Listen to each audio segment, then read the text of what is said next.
Hi, George here. Have you ever wanted to take a picture you downloaded from the internet and then print that out as a regular print? There are some problems with that. Let me just talk you through this. This is a picture I downloaded from Pixabay, and it's at a fairly small resolution. Let me show you what that is. Go up to Image, come down to Resize and Image Size. You can see right here, it's a pretty good size. It's at 8 by 7 inches, but it's at a resolution of just 72. Now, I could increase this here to 300, and let Photoshop Elements do its best to upscale the image, and it's not that bad at that. If the image wasn't critical, let me show you another problem in here, and that's our pixel size. Let's open up two new files in here. File New, blank file. I'll set this at US paper.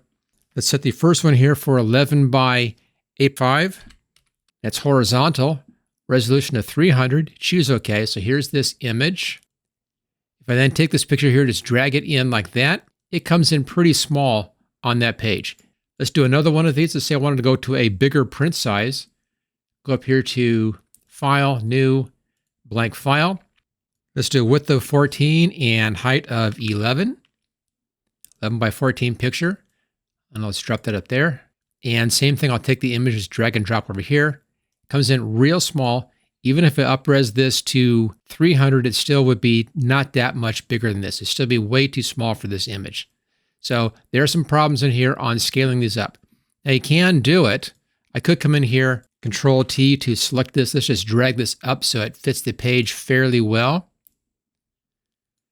Kind of like that. I'll leave a little border around that. And it doesn't look bad. If I zoom in, it's not too bad, but it's a bit soft from the eyes in here. It wouldn't be a real sharp photograph. Back out of that one. But I have a good solution for this, and that's to use today's sponsor, which is Aiarty Image Enhancer. And with that, we can upscale the image using AI, and it will stay nice and clean. We can actually improve the image on that upscaling at the same time. Okay, switch over to Aiarty Image Enhancer and take a look at this. Here we go. Now, a couple of nice things about the Aiarty Image Enhancer.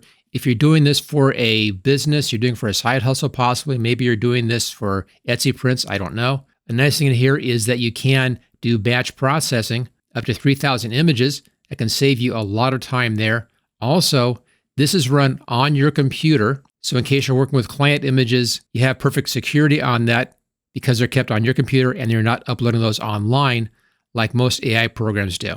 Before I move into this demonstration, if you want to find out more about this program, I'll put a link for this at the top of the description, along with a link for a discount code. Okay, let's go ahead and bring in our picture. Click on that arrow, and I have it right down here. This is my 640 by 480 image, and it kind of fills the screen like that. I'm just going to scroll back using the wheel and the mouse. And the first thing this does is it's going to go through and do an inference, which means the AI part of this is going to examine this image. It's going to make its adjustments, and then give us the sample in here to look at. We can then come over here and tweak things if we want to.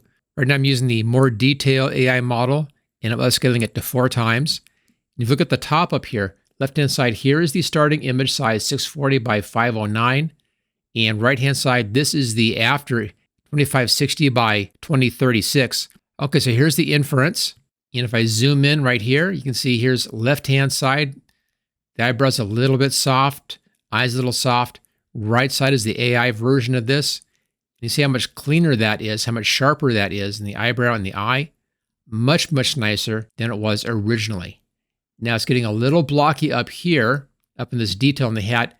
Probably doesn't matter, but it's just a little bit blocky. You can try to back this off a bit. Right down here we have this strength setting. You can bring this back. I found sometimes on portraits coming down to about 0.75. Seems to be a real nice balance in here. Notice I brought back in some details, not blocking up as much. Again, you can use the wheel on the mouse to zoom in and out like that. Okay, over here in the model, I use the more detail. We have 2 new versions up here, the more detail and the AIGC smooth. This is good for smoothing things out. Great for landscapes, a lot of sky, things like that. I don't need that in here. What I want is more detail in the face and the eyes. So I went for the more detail, which I normally do. The ones in a lighter yellow, these are a little bit earlier versions. I tend to go for the ones in darker orange. These are the more current AI models. If you want to, you can actually come in here and do 2 different models. The way you do that is choose your 2-pass processing and then choose your second model down here. But I'm not going to bother with that. We've done our strength.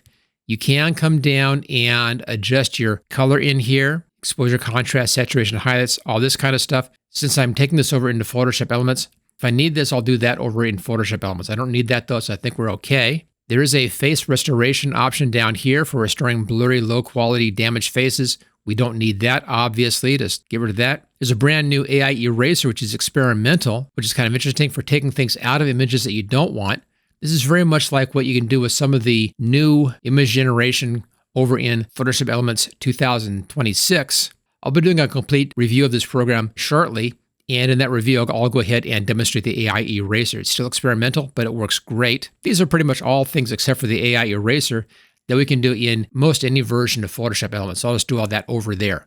Okay, let's set this up for output for 8x10. Go up here, it says Upscale, click on this, and then come down to Custom Resolution right there.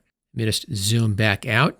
This will require a new inference, and we need to figure out what the resolution is. Happens to be at the right setting right now, but let me show you how you figure this. We're going for a 300 pixel per inch and 10 inches wide. So that's 10 times 300 is 3000. So this is your 8x10. This is the 10 side. I'm leaving this to fall where it falls, just depending upon the ratio of the image. But the important one here is the width, and that's our 3000.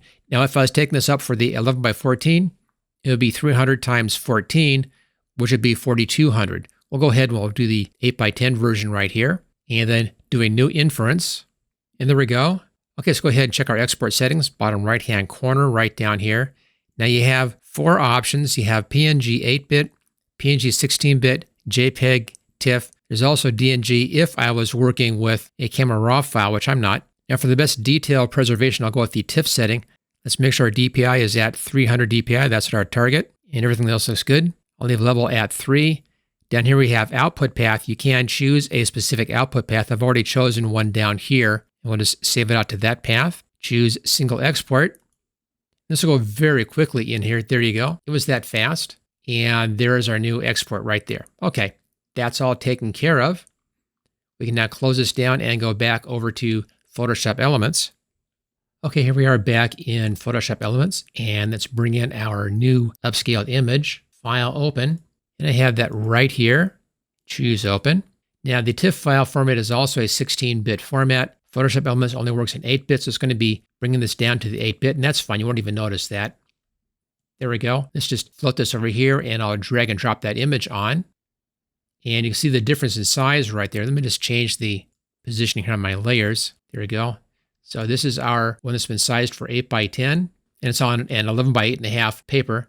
And then here is the one that we had previously. So you can see we've upscaled to the correct size. We also have retained all of that detail. Let me just zoom in here. Real nice detail and sharpness in here. Everything looks great, including some smoothing of the skin.